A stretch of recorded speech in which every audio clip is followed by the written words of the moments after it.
Eba, foi. Muito bem. Então, gente, dando início à segunda dessa série de conversas do Push em parceria com WGSN Brasil. A gente já estava aqui no papo de bastidores, para quem estava acompanhando. Para quem não me conhece, sou a Manu Bordache, cofundadora do Still the Look e do Push.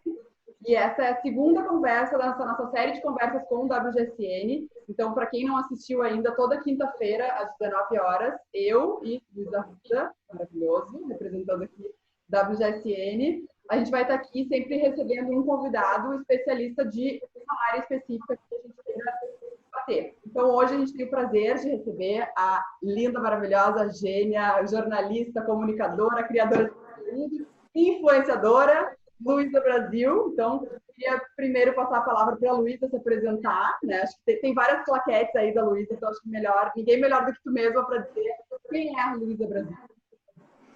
Ai, que chique! Bom, primeiramente, obrigada, Luiz, obrigada, Manuela, obrigada a todos que estão aqui. Nosso tempo hoje em dia é muito precioso, né? E nossas escolhas também no digital são, então, obrigada pela preferência. Eu sou Luísa Brasil, eu sou jornalista formada pela PUC-Rio. O digital sempre foi um caminho para mim, né? Desde que eu estava na faculdade, porque quando eu decidi que eu ia fazer comunicação, que eu ia fazer jornalismo, o jornalismo passou por muitas mudanças. E uma delas era, será que o jornalismo tradicional, revista, televisão, rádio, será que isso vai cair? E aí, quando eu entrei na faculdade, isso em 2006, falava-se sobre a queda até do diploma do jornalismo, né, para o exercício do trabalho. Eu falei assim, brincadeira, né, sacanagem. Então, assim, eu comecei a pensar, cara, aonde eu quero estar? O que eu quero fazer? Né? E eu sempre gostei muito de moda, mas já tinha feito faculdade de moda antes e eu não me identifiquei com a faculdade em si, porque tem um lugar muito do fazer a roupa, a estrutura da roupa. Eu sou muito da comunicação, de texto, de ideia, né? Um outro campo, assim, de conceito. E aí começou naquela época também a surgir os sites de moda, os sites grandes portais, nomes como Érica Palomino, Lilian Patti, Glória Calil, enfim, todas elas tinham um lugar no digital. E eu falei, tá aí, eu acho que eu vou começar a entender como é que funciona esse negócio de jornalismo digital, site, enfim, e vou para esse caminho. E aí fui para esse caminho digital. Vou só resumir, tá, gente, para não ficar muito grande a história toda, só para vocês entenderem por que até aqui. E aí eu fui para o digital, e no digital outras mudanças aconteceram, porque além dos sites em si, as plataformas de blog, né, porque eu comecei a trabalhar, estavam em expansão, e as redes sociais também. Então, na época, os mais fortes eram o Orkut, o Twitter e o Facebook começava a despontar ali, mas ainda era muito tímido. E poucas pessoas sabiam trabalhar conteúdos digitais de uma maneira que não era pegar o que era do tradicional e aplicar. Criar formatos, criar formas, né? E não se adequar meramente. E um dos poucos nomes que eu lembro que sempre fez isso muito bem, na verdade tem dois nomes, a Érica Palomino e a Júlia Petit, eram nomes que se destacam nos meios dos territórios que eu mais gosto, e admirava muito esse formato, até que, enfim, trabalhando com redes sociais, trabalhando com uma série de coisas do marketing digital, eu vim para São Paulo. De São Paulo, eu tive uma grande virada de chave, que foi trazer a Costanza para o universo digital, do blog, do Facebook, do Pinterest, do Instagram, que é aquele Instagram que é maravilhoso. E foi um grande desafio, porque é uma pessoa que não é nativa digital, não tem a menor familiaridade. Então, eu, de fato, tive que estudar tudo para conseguir, não só trabalhar as plataformas e fazer com que ela aprenda como funcionava, como era o funcionamento. Porque, imagina só, isso era 2012. Eu, sei lá, tinha 25 anos de idade. Eu falei assim, Costanza, seu texto de moda, então, não é assim que se faz no digital. Não é desse tamanho todo. Imagina só, tipo assim, eu ficava assim, pelo amor de Deus, gente, como que eu vou tipo assim, reprovar um texto de uma mulher como ela, né? Então, foi muito importante isso tudo, porque foi onde fui aprendendo a criar formatos no digital, foi onde eu fui me desenvolvendo enquanto jornalista e comunicadora dessa área. Estar com a Costanza também foi uma virada muito importante, até que em 2015 eu decidi que eu ia criar o meu espaço no digital, que é o Mequetrefismos, que é uma plataforma que ela vem com um propósito, né, de criar protagonismos afrocentrados, que desde do negro, né, assumindo o espaço da ideia, assumindo protagonismos na frente das câmeras e por trás também. E isso é algo que hoje em dia eu cuido muito, porque por mais que não seja 100% afrocentrado, é sobre proporcionalidade de espaços, então é algo que se mantém intacto, né, esse propósito. E com isso também a plataforma vira um lugar de tentativas de geração de conteúdo e de formatos. E aí eu acho que, consequentemente, todo esse espaço na moda, em comunicação e talvez uma familiaridade com o digital me fez tornar-me influenciadora. Né? Então, acho que tem um processo. Eu queria muito contar um pouco do processo, porque não foi uma coisa do tipo, eu escolhi ser influenciadora porque eu quero ser, porque sei lá, eu acho legal, eu acho bacana ter algo tal. E isso, às vezes, se perde muito. E aí, depois disso, eu ganhei prêmios de influência digital, ganhei 4 prêmios, na verdade. Um da Glamour, o do Brasil Foundation, o da... Tá faltando... um internacional que é influenciadores contra o racismo, e um do Jornal o Globo. Também virei head de influência dentro de uma... Gente, eu já tô falando pra cacete, peraí. Já tá acabando. Fala, por 30 favor. segundos. Pode continuar. Virei head de influência dentro de uma agência, que então eu trabalhava estratégica, não só curadoria de pessoas e o meu trabalho em si, mas fazia a parte estratégica, projetos, e sempre desenvolvi até mesmo construção de imagem para influenciador. E também, hoje em dia, eu trabalho com consultorias e curadorias de conteúdo, não só de conteúdo, mas também como conectora em trabalhos, em fazer pontes, listas, e, enfim, de pessoas, projetos e marcas. Trabalho com esse cross-media também. Então é isso, gente. Falei para caramba. Só para explicar que a influência vem, ó, são 12 anos de trabalho que a gente está aí, ó, ralando o bumbum na concha. Arrasou. Perfeito.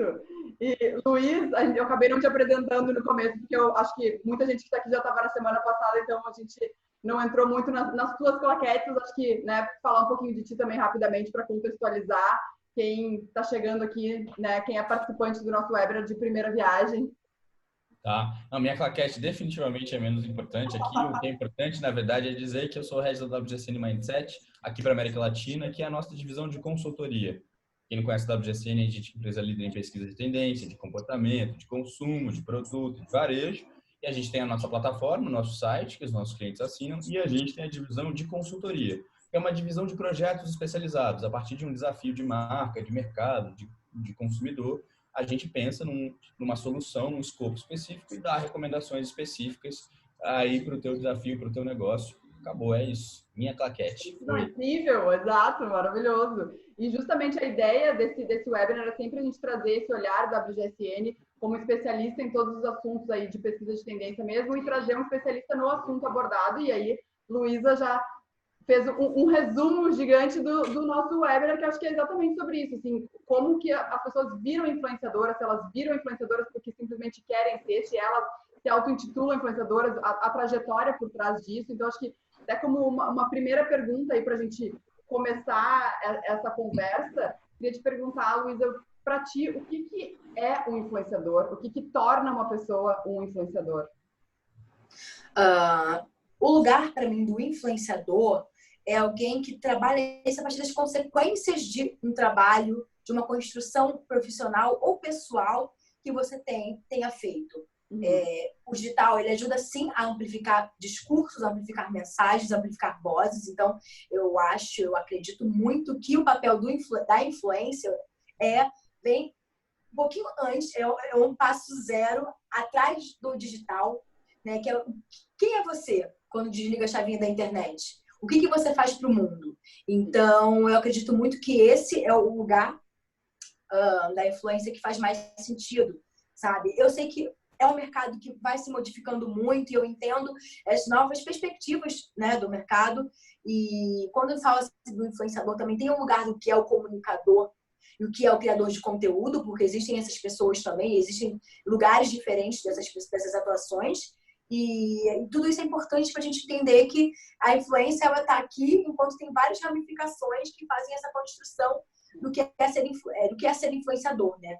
Então, assim, se o Pequeno Príncipe tinha aquela coisa do torna-te eterno pelo que cativas, eu acho que o influenciador são vários pequenos príncipes e princesas e rainhas aí no mundo que o digital ajudou muito a construir e a dar visibilidade. Perfeito. Eu acho que trouxe um ponto muito importante, porque as pessoas acham que assim, eu vou ser influenciador e que isso é uma profissão influenciador, né? Eu acho que tem todas as ramificações. Então, tem as blogueiras que viraram influenciadoras e hoje muitas não têm nem mais blogs, mas seguem sendo chamadas de blogueiras. Então, tem os youtubers, até nos bastidores aqui, antes de começar nosso webinar, a gente estava falando e o Luiz trouxe um dado muito legal de uma pesquisa de que, agora me relembra o número, Luiz, acho que 84% das pessoas gostariam de ser influenciadores se tivessem a opção. Então, eu queria ouvir de ti um pouquinho o que tu acha, Luiz, desse desejo de influenciar, se é algo que é inato da pessoa, se a pessoa pode virar uma influenciadora, trabalhar com isso. Então, eu vi essa perspectiva.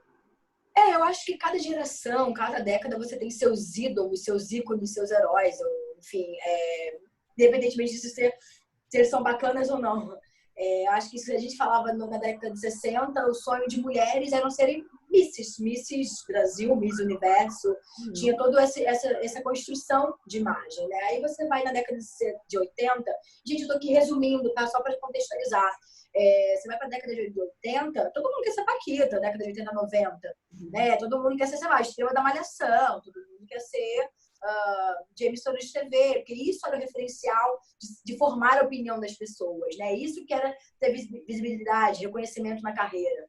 E aí você vai lá para 2000, que quando começa o digital a ter força, e aí começa a blogosfera a acontecer, né? As blogueiras de moda dentro desse espaço, os blogueiros, principalmente de moda, beleza, desse universo, eles passam a ganhar relevância e visibilidade. E hoje em dia, ser influenciador, que é um pouco... A blogueira pegou ali, né, a habilidade que ela tem com o digital e acabou virando influenciadora automaticamente. Hoje em dia, a gente tem os criadores de conteúdo que se propõem a estar no digital, criando suas plataformas, ferramentas e formas de fazer essa gestão.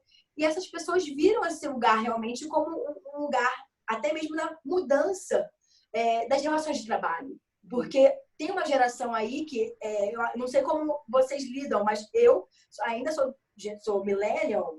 Eu não sei se essas coisas assim, o Luiz vai falar melhor, vai explicar melhor pra gente, mas eu sou millennial. Eu tive, assim, durante muito tempo da minha vida, carteira assinada. Eu bati ponto, tinha hierarquia. Eu comecei como estagiária para virar analista, para virar coordenadora, para virar gestora. Então, assim, eu passei por um processo de trabalho que hoje em dia tem uma geração que é dona do seu próprio nariz e quer ser dona do seu próprio negócio e vai com muito mais facilidade. Então, assim, realmente, quando a gente vê assim na tela, parece que é sobre isso, sabe? Você que faz as suas escolhas, você trabalha com quem você quer, do jeito que você quer, no dia que você quer, na hora que você quer. Mais ou menos, não é tão assim, tem muitos desafios. Mas eu acho que realmente a relação de trabalho que o digital demonstra ali, que são as viagens, quando você podia viajar de um jeito tranquilo, os acessos, os lugares de consumo, né? Que tudo isso gera desejo, virou um lugar idealizado. Então, eu realmente acredito que é interessante para essas pessoas, 84% de jovens quererem ser influenciadores, porque vem esse front muito bonito do feed, mas por trás existem muitas questões assim, muito complicadas e não tão glamourosas assim. Uhum. Exatamente. Eu acho que só esse dado é super interessante. Foi de uma pesquisa da WGSN que a gente fez. Quando a gente pega o recorte de millennials e geração Z, que os millennials, vou até falar, Luísa, que esse ponto que você trouxe é bom, né? Para a gente só falar no recorte, botar as idades e gerar para quem não é tão familiarizado, a gente... Tá? Os millennials são os famosos, a famosa geração Y, tá? É o mesmo nome no fim do dia. E o que é interessante, tem alguns teóricos que tem uma janela, tem uma margem de erro para mais ou para menos em relação à idade, tá? Mas a gente está falando mais ou menos entre hoje quem tem seus 25 e 40 anos, tá? Então, é o pessoal nasceu no finalzinho da década de 70 até 94, 93. E a geração Z, nascida a partir de 94 até 2009, mais ou menos. Depois a gente tem a geração Alpha. ou seja, está chegando nos seus 25 anos, está entrando no mercado de trabalho, está ditando cultura, né? Você tem muito esse recorte, especificamente esse momento da nossa vida, onde a gente dita comportamento, cultura, etc. Por isso que é uma geração tão importante. E acho que a geração Z, especificamente, tem milhões de questões diferentes e um monte de reflexões, porque é filha de crises, né? E vive um Brasil quebrado, hoje um mundo quebrado. Enfim, tem a internet como ferramenta, um monte de coisa que a Luísa colocou aqui. Mas é isso, né? Nessa pesquisa, 86% da geração Y e Z fala que, obviamente, gostaria de se tornar influenciadora, né? Ou então produziria algum tipo de conteúdo patrocinado se tivesse a oportunidade. Tem esse ponto que é importante, e tem um ponto importante também da gente entender a evolução do marketing de influência, que era um pouco do que a Luísa estava falando, né? Então, se a gente olha lá acho que é muito interessante, Luísa, você está aqui, porque o começo do trabalho meio que ele foi junto com o começo da blogosfera e do que aconteceu depois. O que é interessante do surgimento dos influenciadores, e, gente, a gente tem que pensar, isso é um ponto que eu sempre falo para os meus clientes, a tendência ela não acontece da noite para o dia, ela é contextual. Tem um palco e tem um agente. O palco muda, o agente muda. O marketing de influência e esse lugar influenciador, ele não aconteceu só por causa da tecnologia. É um fator fundamental? Mas ele surgiu muito de uma ressaca que a gente, como sociedade, vivia, da aspiração e dos padrões impostos por marcas de uma forma muito vertical. Eu falo, você está na TV, que é o meio primordial, você escuta, você não responde. A partir do momento, então, já existia um espaço aqui grande, vazio, de tipo, como é que eu consigo ter mensagens que são não só aspiracionais, mas são mais para mim, são feitas mais para mim, ou por pares, pessoas como eu. Onde é que está isso? Né? Aí a gente pode entrar em milhões de questões de representatividade, de proporcionalidade, milhões de questões envolvidas nessa história. E a internet, na verdade, a tecnologia, ela foi um fator que se juntou a essa demanda que já existia e possibilitou ferramenta, possibilitou palco, alcance, para que pessoas pudessem passar mensagens de marca também, né? Muito interessante quando a gente pensa nessa dinâmica instaurada de rede social, e eu sempre falo isso, as relações que eram verticalizadas se horizontalizaram. A marca ficou mais próxima do consumidor, o Estado ficou mais próximo do cidadão, o pai mais próximo do filho, o professor do aluno, etc. E marcas viraram mais pessoas, e pessoas viraram mais marcas. E aí a gente tem, de fato, isso acontecendo. Só que como tudo que é empírico, se eu puder colocar, tudo que acontece ali meio sem uma programação, muita gente ainda torcia o olho para o papel do influencer, para a profissão do influencer. Hoje em dia, marketing de influência, a gente também estava falando isso dos bastidores, né, pessoal? A gente tem uma pesquisa do Work, que é uma das marcas do nosso grupo, que fala que sei lá, eu acho que um número muito grande também, 80 e poucos % dos departamentos de marketing tiveram seus orçamentos cortados, mas o que eles menos cortaram foi o marketing de influência. E isso, de novo, só fala o quanto os influenciadores são um termômetro da sociedade e como o papel deles mudou e evoluiu. E falando até Falei pra caramba também, viu? Desculpa. Não, eu amei. Gente, aqui é aulas e palestras, literalmente. Assim, ó. Mas falando, até puxando isso de ser termômetro da sociedade, queria ouvir de vocês o que vocês acham o papel do influenciador, qual a responsabilidade que os influenciadores têm hoje, no momento que eles têm de tantos acontecimentos e fatos históricos, e se vocês acham que os influenciadores têm que se posicionar, se todos têm que se posicionar, quando se posicionar, e tamanhos de influenciadores também, porque a gente fica aqui falando de influenciadores e as pessoas ficam pensando, nossa, a pessoa tem milhões de seguidores. Todo mundo influencia em certa medida. Então, a gente tem nano-influenciadores, micro-influenciadores. Então, eu acho que é muito legal a gente passar essa perspectiva também, né? Porque muitas vezes a pessoa fica sonhando com aqueles milhões de seguidores e um micro-influenciador tem um poder de influenciar um nicho muito maior do que alguém que está falando para a massa, né? Exatamente. E o que eu acho muito interessante agora, falando até de um período que eu sei que o Luiz vai trazer aqui. Eu estou até animada para ver o que o Luiz vai trazer esses insights, né? Enfim, mas eu vou falar de um lugar de percepção e até mesmo de análise enquanto uma pessoa que trabalha com isso no lugar curatorial, de conteúdo, né? E acho que é muito importante que agora o principal lugar do influenciador é o de gerar conversas com o momento. Por quê?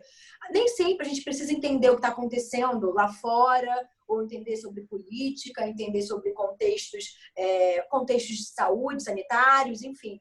Mas a gente tem que dialogar com isso. A gente precisa não ser a gente não pode ser alienado, que tem crise sanitária, econômica, política acontecendo, e não é só no Brasil, isso é um panorama, é mundo.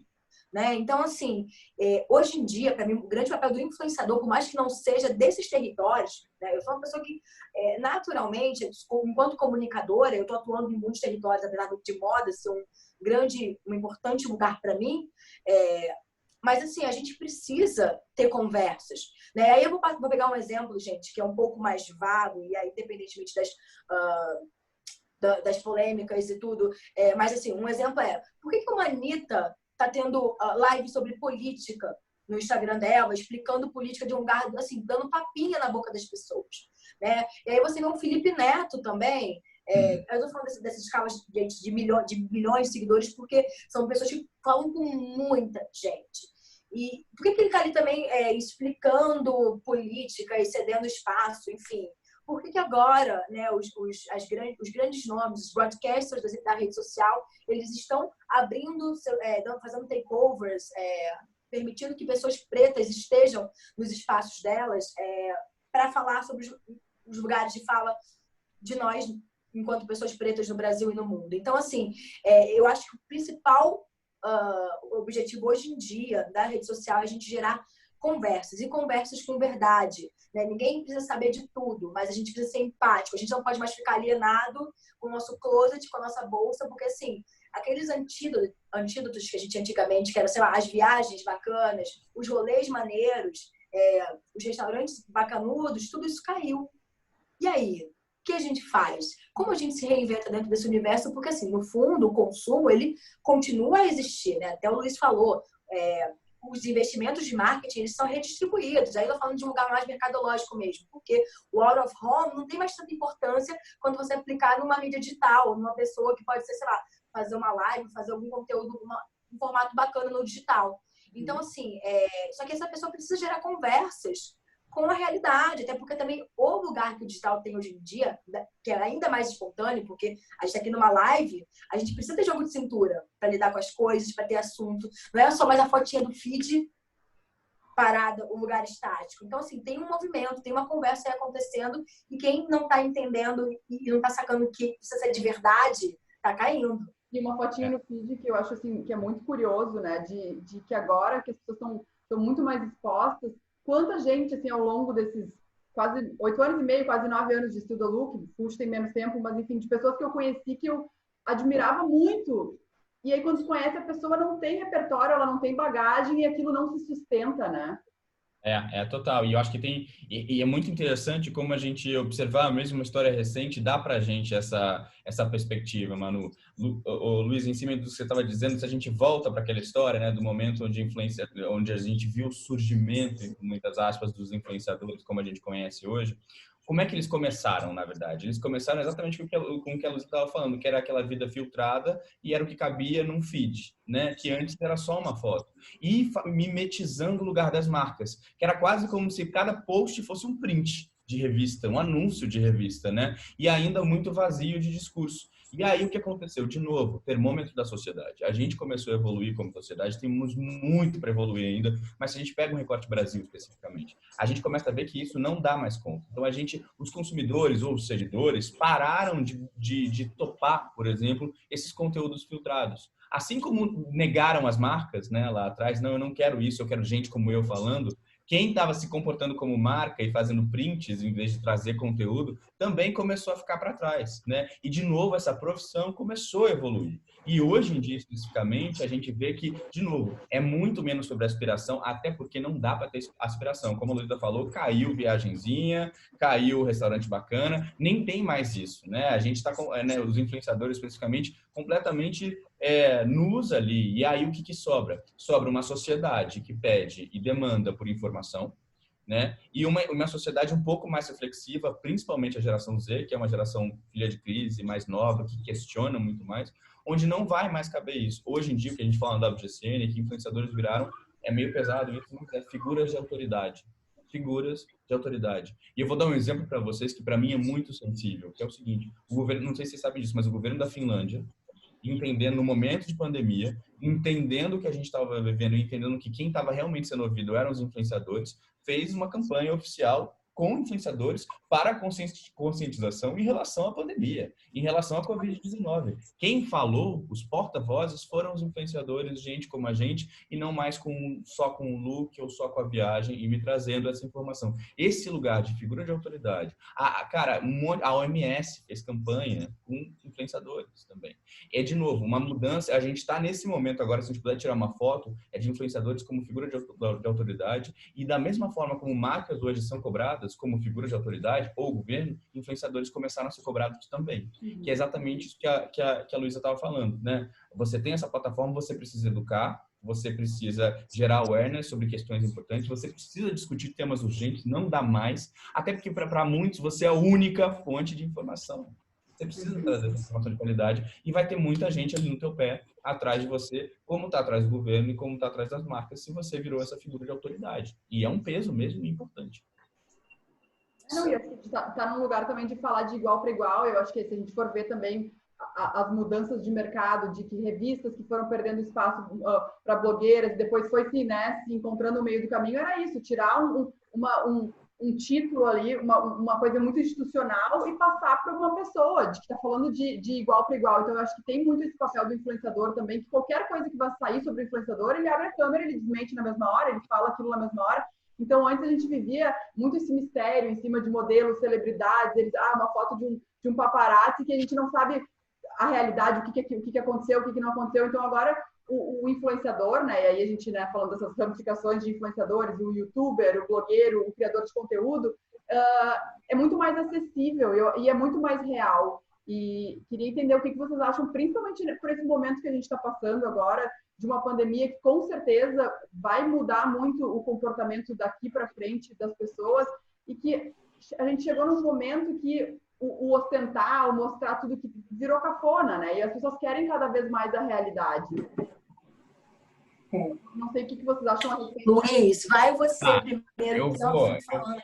Eu vou. É que é difícil quando você fala Luiz, eu não sei se você está falando do Luiza Brasil ou Luiza Arruda. É muito complexo, mas eu vou tentar. É nome e sobrenome agora, então Luiza Arruda e Luiza Brasil. São duas Luizas aqui, é melhor ser direcionado. Essa semana passada a gente teve problema com o Mad, Manu e Marcela, agora é Luiz e Luísa, exatamente. Eu acho que aqui, gente, é incrível como existe uma cronologia e essa análise é interessante.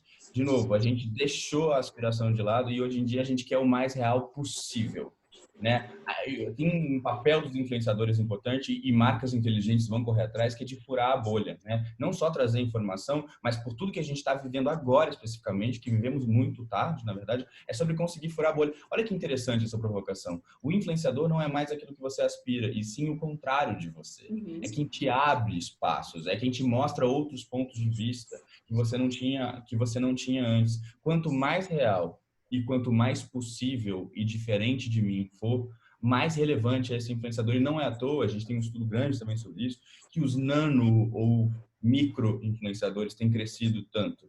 Porque esses caras, porque não têm um alcance, uma base gigantesca, eles vão deixar de lado, são outras pautas, outras questões, eles vivem a vida muito mais real e é quase uma opinião própria realmente ali, não necessariamente vinculada a uma marca. A gente está vivendo esse momento agora na micro e da nano influência por causa disso. É o menos aspiracional e o mais próximo e diferente de mim possível. Não sei o que você acha, Luísa. Nossa, não, total, eu tava pensando nisso, porque tem um lugar da acessibilidade, do contato, da conversa com as pessoas. Enfim, você quer se sentir falando com um amigo, ainda mais agora no digital, tudo, as relações todas digitalizadas, tem uma horizontalidade de quem são realmente assim, meus amigos e também das pessoas que me seguem, querem conversar, trocar uma ideia e falar. Então, eu vejo muito que as pessoas querem trazer de novo. Durante um tempo se perdeu, ficou tudo muito editorializado novamente. A gente estava ali perdendo a mão e aí chegou, enfim, toda essa mudança de rota que a pandemia, né, e o isolamento trouxeram, que é sobre você estar perto da vivência do outro novamente. Agora você está na casa do outro. Você sabe quando o outro não está, quando o outro deu uma escapadinha, ou enfim, porque é isso, você está ali na casa da pessoa o tempo, todo momento. Você quer, enfim, gerar conversas, você quer ser educado, e educado que eu digo assim, na troca, não é aquela coisa de uma prestação de serviço.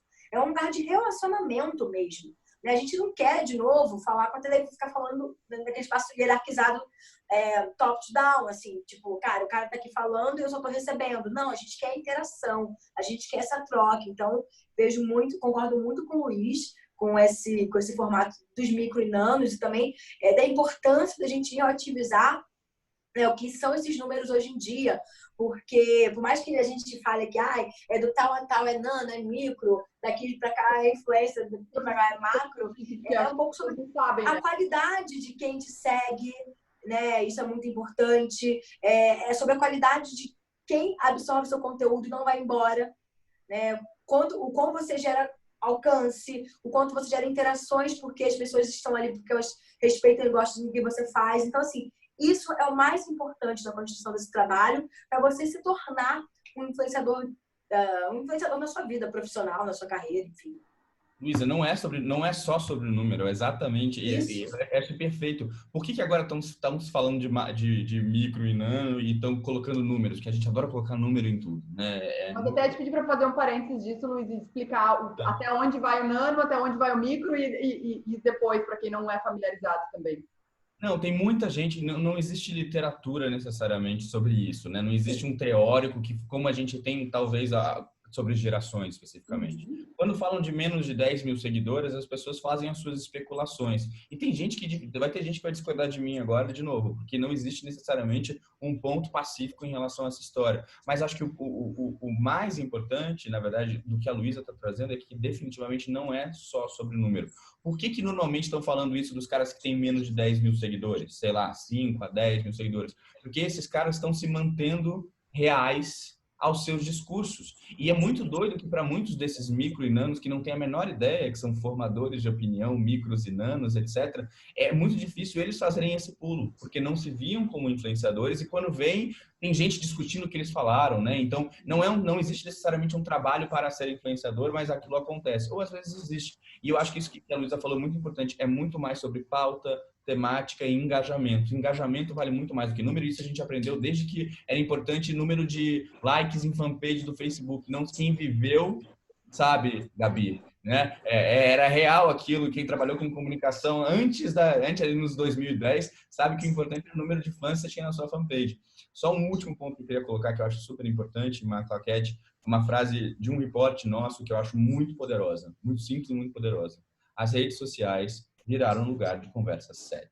Isso, para mim, é o mais fundamental. Antes era um lugar só de entretenimento, uma válvula de escape.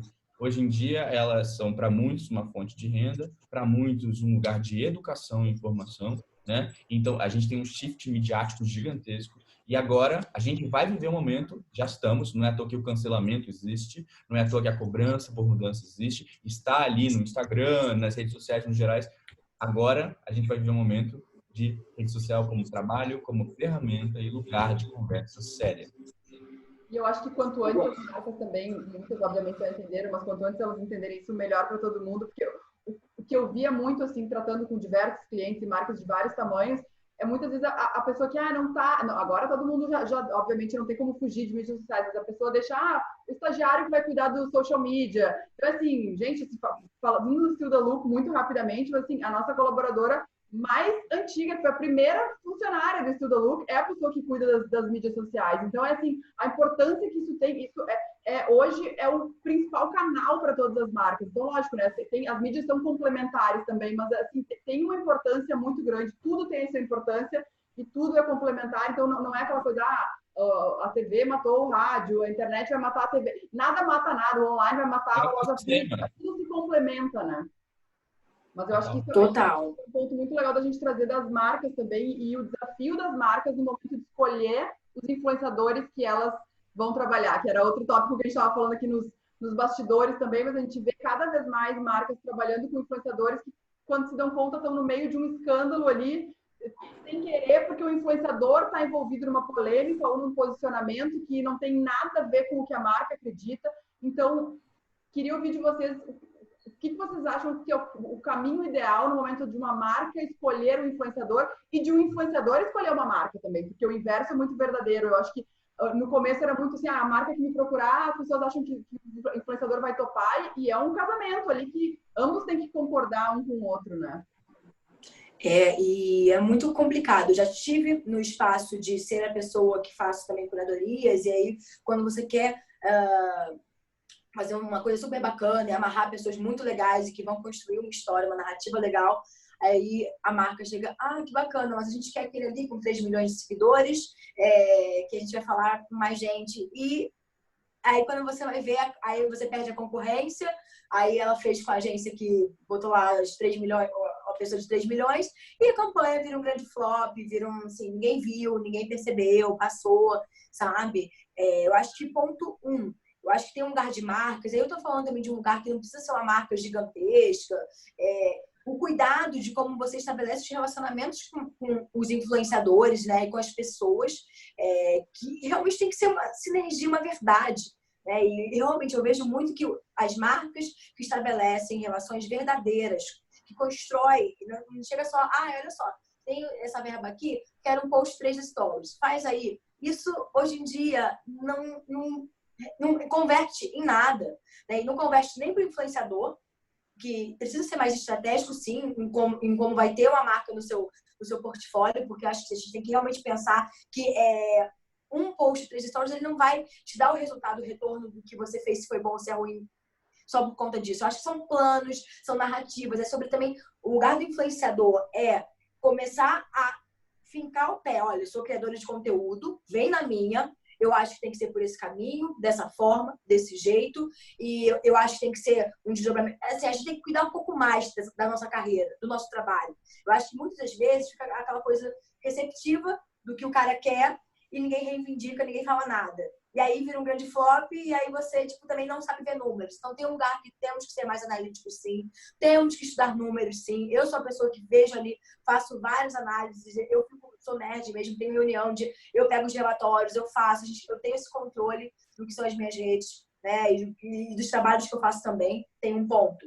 E o outro ponto que é o de marca, que é criar realmente relacionamentos que dentro do digital, dentro com essas pessoas que são de verdade, porque não dá para você botar o seu produto na mão de uma pessoa que não conhece, que não sabe e que se engasga e que não passa uma segurança, porque ninguém vai comprar aquela ideia. Foi o que o Luiz falou a todo momento. Passou a época que a gente olhava um rosto bonito segurando uma caneca, compre essa caneca. Não, eu quero comprar essa caneca, com essa caneca de cerâmica, ela é super resistente. Essa marca aqui tem mais de 200 anos de tradição fazendo isso aqui. Eu tenho não só essa caneca, mas eu tenho a panela, eu tenho isso, aquilo. Então, assim, eu sei contar uma história desse produto. E eu acho que isso que a marca tem que se apropriar. De pessoas que estão na história, que sabem, entendem mesmo, porque elas são porta-vozes. E os influenciadores, cada vez mais, ser donos do seu storytelling. E ficarem o pé, tipo, não, eu sei como a minha audiência, ela entende isso aqui, eu vou fazer do meu jeito, com a minha narrativa, vamos junto, sabe? Eu acho que é realmente uma coisa de cocriação. A narrativa é tudo, porque não adianta também a pessoa ir lá escrever o produto inteiro, mas não tem nada a ver com o público daquele influenciador também, né? Então, até Luiz Arruda, agora, te perguntando, para não ter confusão, pesquisa, números, isso vocês trabalham, né, com muitas marcas e com as maiores marcas aí. Então, hoje, o que vocês sentem quando as marcas procuram vocês e que trazem esse tema influenciadores? Tem algum dado sobre isso? Alguma questão de conversão? Porque eu acho que é muito legal a gente trazer isso, porque para o grande público, digamos assim, pessoas que não trabalham com isso, a gente acha, nossa, fulano tem não sei quantos milhões de seguidores. Isso, número se compra e a conversão vai muito além daquele número. E a venda, na maioria das vezes, não está no dia seguinte. A gente está construindo uma marca junto com as marcas, construindo uma história, né? Então, não é um post está aqui, a legenda. Não, então, né, bota um outdoor. Se tu quer botar é essa mensagem que eu quero passar. Você vai contratar alguém, constrói algo junto com ela, né? Total. O recado que eu dou, quando o assunto é comunicação, né? A gente lida com negócio como um todo, mas várias vezes o grande filão é falar sobre comunicação ou produto. Quando a gente fala sobre comunicação, a primeira coisa que eu acho que é importante desse entendimento é que é um entendimento de um ecossistema, né? Na verdade, quando a gente fala do marketing de influência, ele é uma parte muito fundamental hoje em dia, de uma forma contemporânea, mas dentro de um ecossistema de canais maior. Então, o primeiro ponto é pensar nesse planejamento de comunicação, entendendo que cada uma dessas peças, incluindo os influenciadores, vai te oferecer de fato. A questão é, exatamente, se você quer números, se você quer alcance, profissionais de mídia podem falar isso melhor do que eu, mas você tem outros canais que vão te entregar esse tiro de canhão que você precisa. Quando a gente está falando do marketing de influência, essa palavra, às vezes, a gente esquece que a gente está falando sobre influência. Isso é sobre relacionamento, sobre responsabilidade, sobre engajamento, interação. São outras palavras de ordem, outros KPIs, outras métricas que deveriam ser mais importantes. Você tratar um influencer simplesmente pela base de seguidores dele é a mesma coisa que a gente fazia há 10 anos quando a gente procurava lá, batia 1 milhão de fãs no Facebook. E depois a gente entendeu que era um engajamento sem nada, era um engajamento completamente vazio. O que é interessante, eu acho que, Luísa, do teu discurso, da tua vivência, muito, para mim, ele coloca muito mais um momento transicional, quando a gente fala do marketing de influência, que é um momento de profissionalização. Até então, ainda era uma coisa muito empírica, né? As coisas foram acontecendo. Dá para fazer um paralelo perfeito com o mercado de freelancers, que no fim do dia, os influencers são profissionais freelancers em sua grande e esmagadora maioria, né? A gente começou a entender e profissionalizar tanto o lado de marcas quanto do lado dos profissionais, dos influencers. Entender direitos e deveres, capacidades técnicas ou não, soft skills, negociação, né? Tudo isso agora. E as marcas começaram a entender para que serve de fato o influenciador, onde dentro do meu planejamento macro ele entra. Então, acho que, Manu, respondendo a tua pergunta, eu sei que eu fui para abrir parênteses, mas é exatamente pense no influenciador dentro de um ecossistema e não ache que alcance é KPI, é métrica real para você mensurar o trabalho de um influencer, principalmente na hora de escolher esse influencer.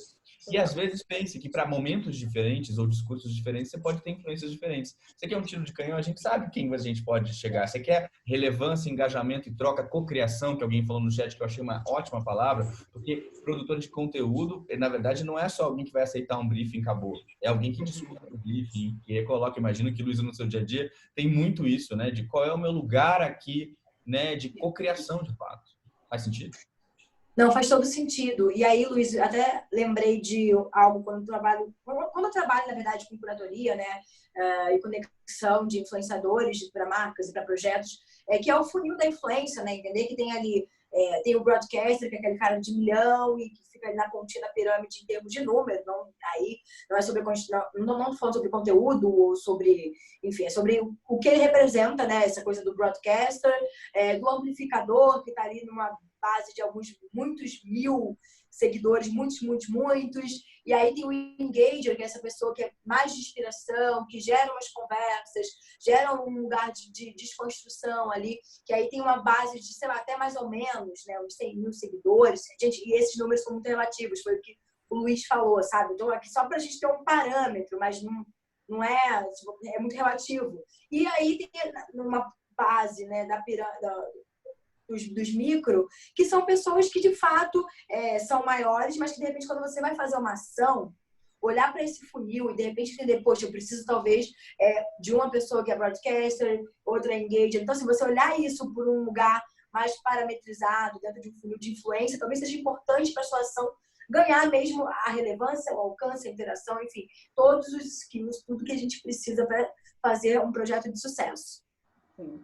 Não, perfeito. E eu acho que as marcas também pensarem muito quem é aquela pessoa fora do, sei lá, acho que a gente fala em influenciador, a gente pensa muito agora no Instagram, mas e aí também tem os youtubers, bloggers, enfim, mas falando do Instagram, por exemplo, a pessoa vê, tem tantos milhões de seguidores. Quem é aquela pessoa se o Instagram acabar hoje? Ela tem essa influência na vida, as pessoas vão migrar com ela para outra plataforma, porque assim, é muito fácil comprar um número, é muito fácil ter um número numa mídia específica, mas eu acho que, e queria ouvir a opinião de vocês, influenciadores são marcas também, suas marcas pessoais.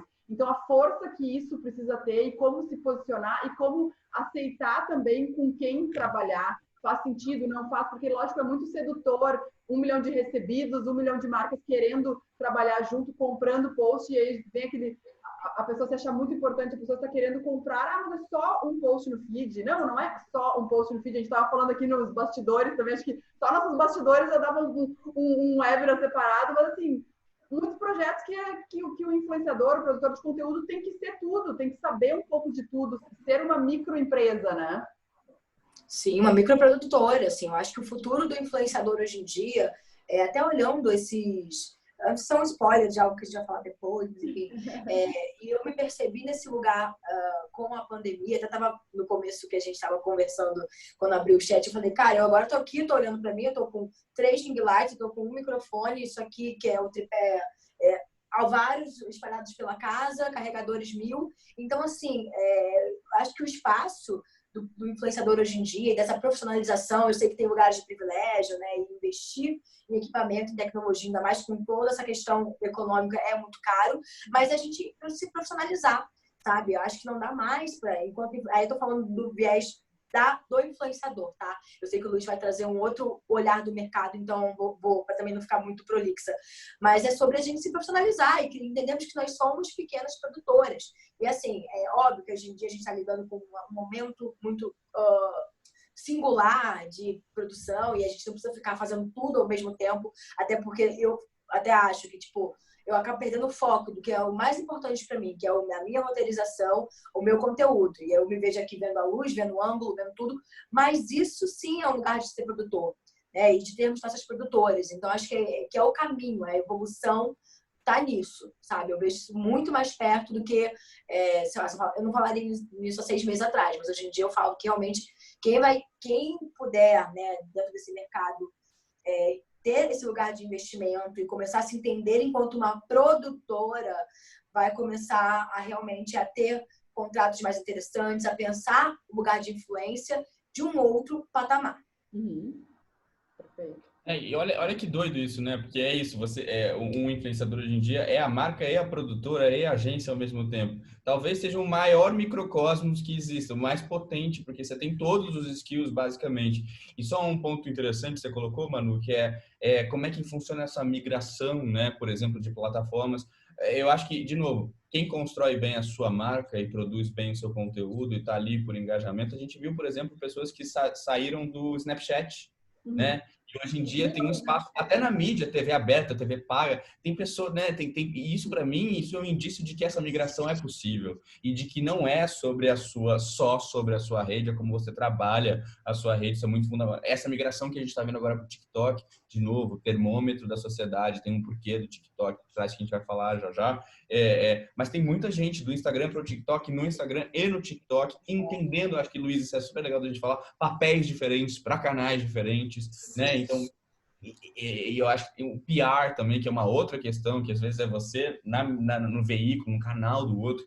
Então, essa migração ela é possível se esse engajamento é real e se existe coerência na tua narrativa, que é o que você estava falando, né, Luiz? Total.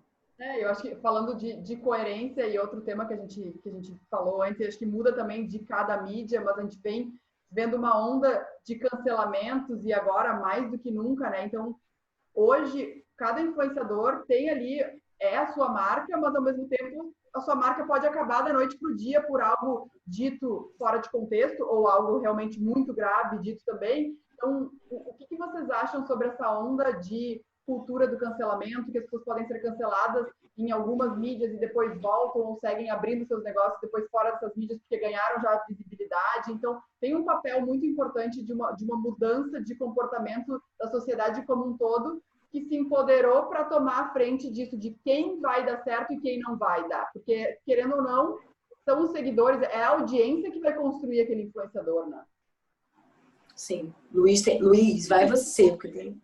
A gente tá uma dupla de Luiz, é sensacional isso. Não, eu já sei que você vai falar, acho que você já sabe o que eu vou falar, mas é que a nossa visão, eu acho que a gente concorda e ela é complementar, isso que é interessante. Isso. A minha, uma visão de pesquisador, né, de pesquisador de comportamento, que é o meu lugar aqui especificamente sobre a cultura do cancelamento, é que ela também é um retrato da nossa sociedade, né? Uma sociedade que por muito tempo foi massa de manobra, né? Em linhas gerais, de novo, gente, a educação ela liberta, a gente consegue se refletir, a gente não fica ali como uma peça no jogo de outros que não somos nós, né? Então, a partir do momento que uma sociedade ou que consumidores ou seguidores cancelam, são essas vozes que estão abrindo ali com um facão, né? Discussões importantes e que é importante que a gente tenha vozes que gritam ou falam mais alto, para que a gente consiga depois estabelecer um equilíbrio entre uma sociedade massa de manobra que simplesmente aceitava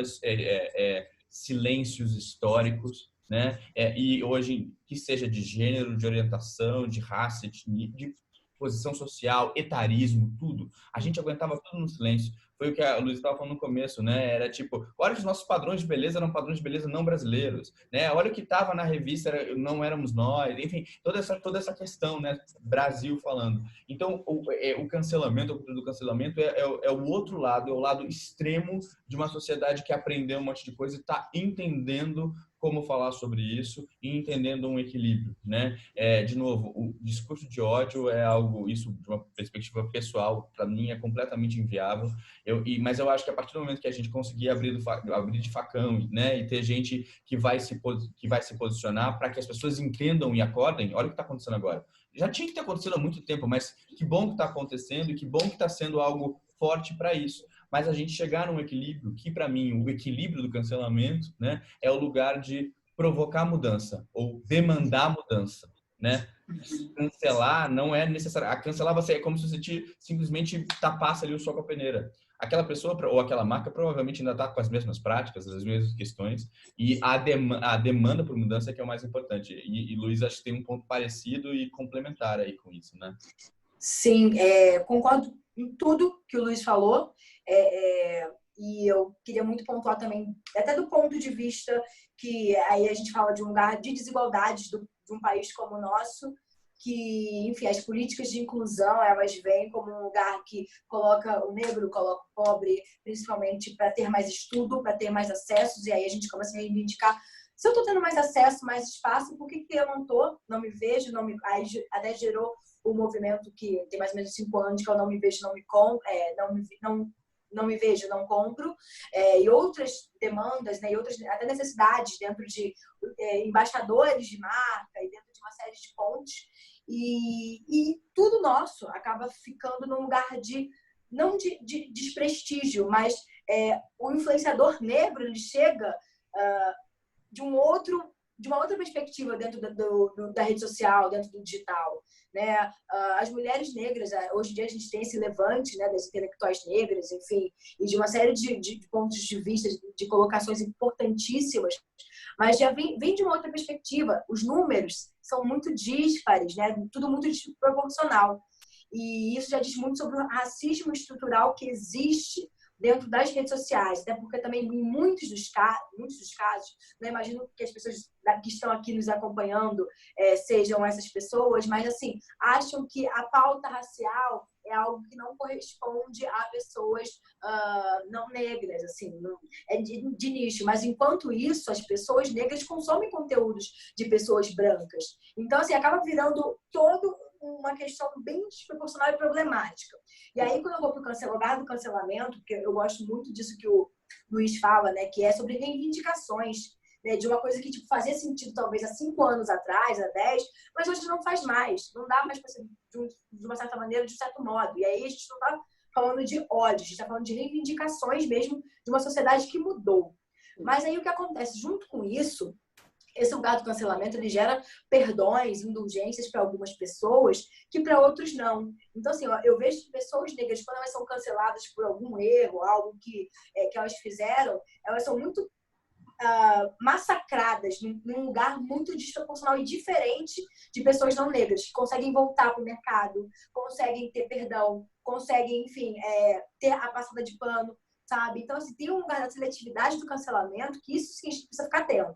Não digo cancelamento como um todo, e como o Luiz colocou, que é sobre reivindicar questões, né? E a gente pontuar coisas que não fazem mais sentido, eu acho isso sim importante. Mas aí, quando vai para um ódio desproporcional, que não transforma em nada um cenário que a gente tem de desigualdades ou de coisas injustas, aí sim a gente precisa ficar com um alerta ligado, sabe?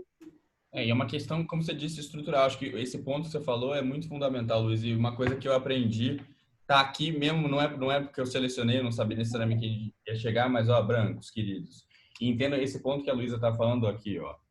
né? Então, a gente conseguir entender o papel da branquitude para discutir racismo e discutir negritude, e que a gente consiga, por mais que não seja o nosso lugar de fala, não adianta nada a gente se isentar das discussões, né? E aprender e entender sobre questões raciais, porque, de fato, esse mito da meritocracia, ou de que não existe racismo no Brasil, coisas que foram incutidas na nossa cabeça há muito, muito, muito tempo, estão aí até hoje. Então, existe uma desproporcionalidade gigantesca também de privilégio. Esse ponto que a Luísa está falando é um ponto que a gente estuda e muito importante, e, obviamente, pessoalmente, algo que a gente tem que entender mais. Eu acho que nunca foi tão fundamental da gente discutir. Desculpa aqui também um parênteses, mas brancos, entendam o seu papel quando a gente está falando de racismo, tá?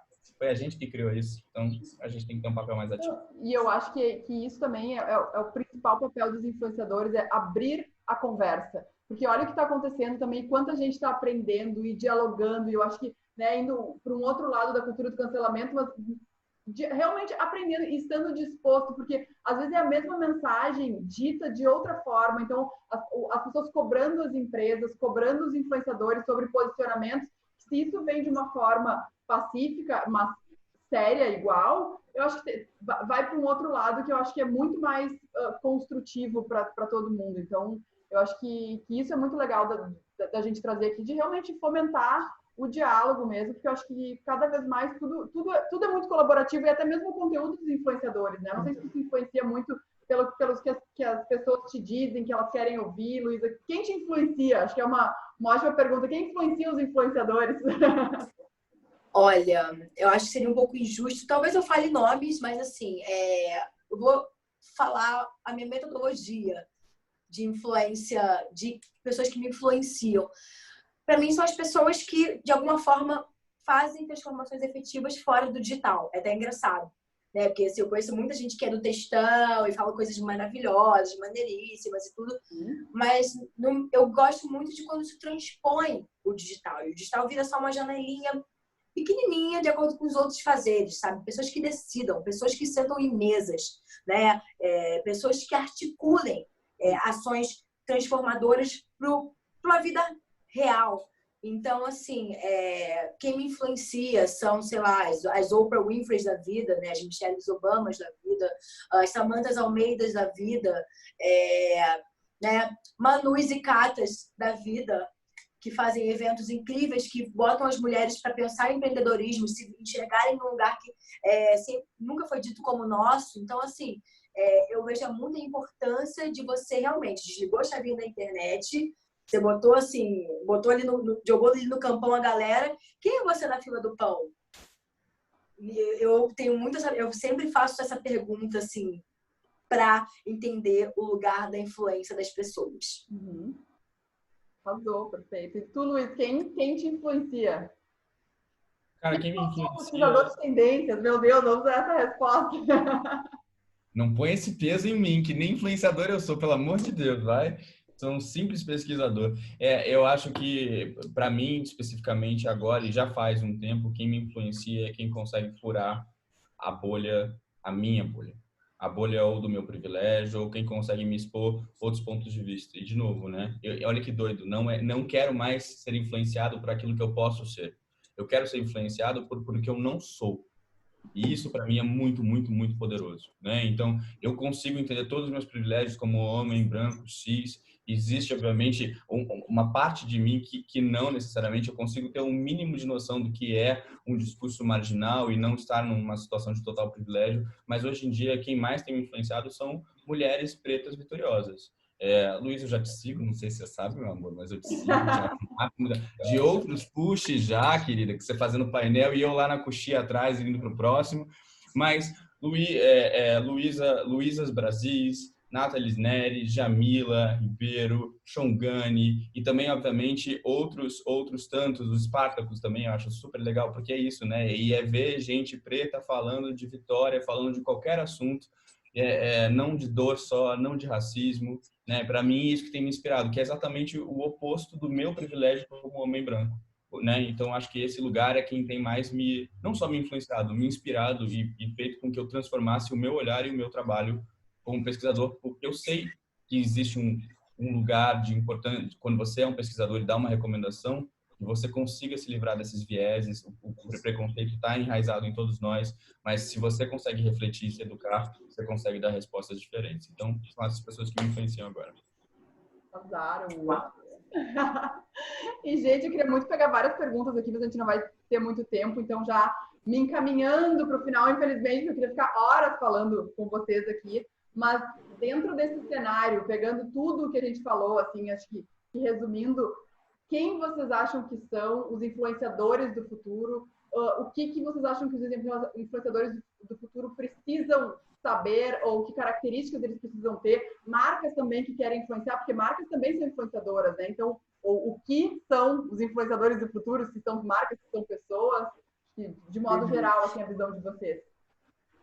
Eu acredito que, além desse lugar da coerência, da verdade, da essência, tudo isso que a gente já vem falando há muito tempo, e hoje em dia virou um espelho com todas essas questões do isolamento e de pandemia, eu acredito muito no caminho pelo viés do influenciador, quando a gente se estrutura e se entende como um produtor, como uma produtora. E aí, eu falei um pouco sobre isso antes, mas a gente tem que criar a pegar tudo que é interessante e bacana do mercado, né? E aí até o Luiz trouxe, a gente é marca, a gente nós somos clientes, nós somos também prestadores de serviço, enfim, nós somos um monte de coisa. E assim, criar uma linha editorial, a gente estruturar mesmo o que é o nosso trabalho, para onde ele vai, sabe? O que a gente está conversando, que tipo de conversa. Eu acho que tudo isso a gente construir quase um brand book do que é o nosso lugar de influência, e o que nossa produtora vai oferecer enquanto serviço, enquanto ideia, enquanto sugestão de formato.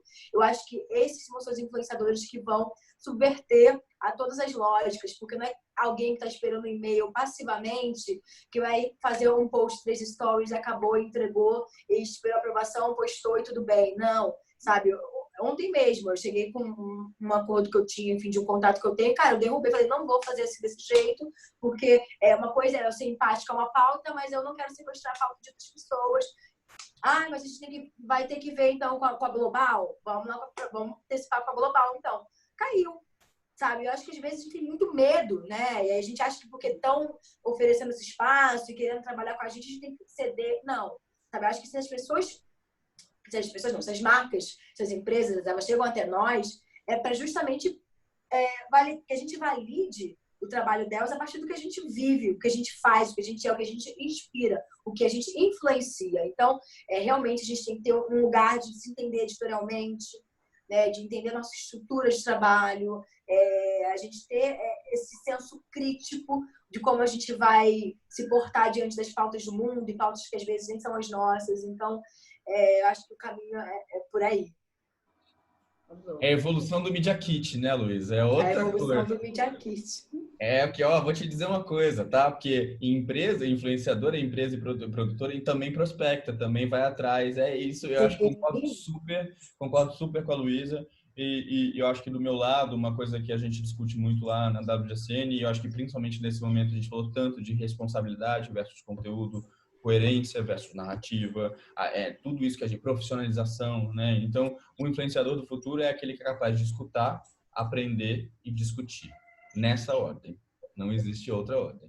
Escutar no sentido de entender quais são os temas urgentes, você perguntou em algum momento, mas tem que se posicionar sobre tudo? Assim como uma marca, tem pautas que você não necessariamente vai ter propriedade, mas, de novo, isso não faz com que você não possa discutir sobre elas. A Luísa falou isso muito bem, mas é óbvio, tem pautas que vão ser mais importantes para vocês, logo você produz mais conteúdo, e pautas menos. E aí você busca aprender de outras formas, beleza. Depois, né, escutar primeiro, depois aprender. E aí sim você discute. Esse lugar que a Luísa falou, de levantar a discussão, é um lugar muito importante para o influenciador. Você tem que pensar que tem muita gente que não está mais lendo o jornal e está ali, e está no feed. E aquele é um lugar de importância e relevância. Então, esse aspecto de dar a luz e oferecer aquela plataforma para discussões que são importantes para além da viagem linda, é o que é mais fundamental. E outra coisa, marketing de influência está sempre em evolução. Olha só a história que a gente contou aqui. E tudo bem, vai mudar de novo. Sim. Mas acho que não existe ninguém mais adaptável do que um influenciador nessa vida. Exatamente. Não sei se você concorda, Luiz. Então, verdade. E é uma evolução para o bem. Pelo menos esse caminho que a gente está vendo é uma evolução para o bem, né? Sim, não, e tem que fazer parte do papel do influenciador essa evolução, entender as ferramentas, entender as redes novas, os lugares novos de atuação, porque, enfim, senão você se perde, você envelhece, o trabalho engessa. E não dá.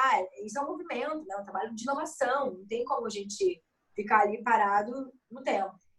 Que aí a Vocês abriram a gente internet de perde... facão, gente. Vocês abriram a internet de facão. Vocês chegaram aqui, tudo era mato. Pensa ali. Eu acho que é muito o que a gente falou na semana passada também, que era outro tema, mas que super se aplica. Acho que aprender a desaprender e aprender de novo, né? E estar sempre aberto, né? Ouvindo, dialogando. Acho que isso vai ser sempre o mais importante. Gente, queria muito continuar essa conversa, mas já passei da uma hora, já sei que eu vou levar aqui uma bronca por ter passado, que eu sei que o tempo de edição para ir depois para o GTV, agora eu vou ficar tendo que cortar milimetricamente tudo. Mas, enfim, foi uma honra mediar essa conversa, aprendi muito e espero que todo mundo que esteja aqui também tenha aprendido muito e possa depois compartilhar isso, porque eu acho que é um conhecimento, a gente veio falando isso também nos bastidores, né? Que coisa maravilhosa a gente ter tanto conhecimento gratuito que a gente possa compartilhar e aprender nesse momento. Então, queria agradecer muito, amei ter vocês aqui. Estaremos de volta na quinta-feira da semana que vem. Mais uma novas prioridades com a Thaís Roque. E é isso, gente. Muito, muito obrigada. Eu que agradeço. Muito obrigada. Obrigada a todos. Obrigada, Luiz. Obrigada, Manu. Enfim, pela oportunidade da troca, sempre muito bom estar com pessoas, mentes pensantes, questionadoras, que se complementam, que se discordam, mas que, sabe, estão aí querendo construir algo mais forte, mais profundo, uma sociedade que pede isso nesse momento. Obrigada, gente. Obrigada, gente. Boa noite. Obrigada a todos pela participação aqui. Beijo, beijo. Beijo.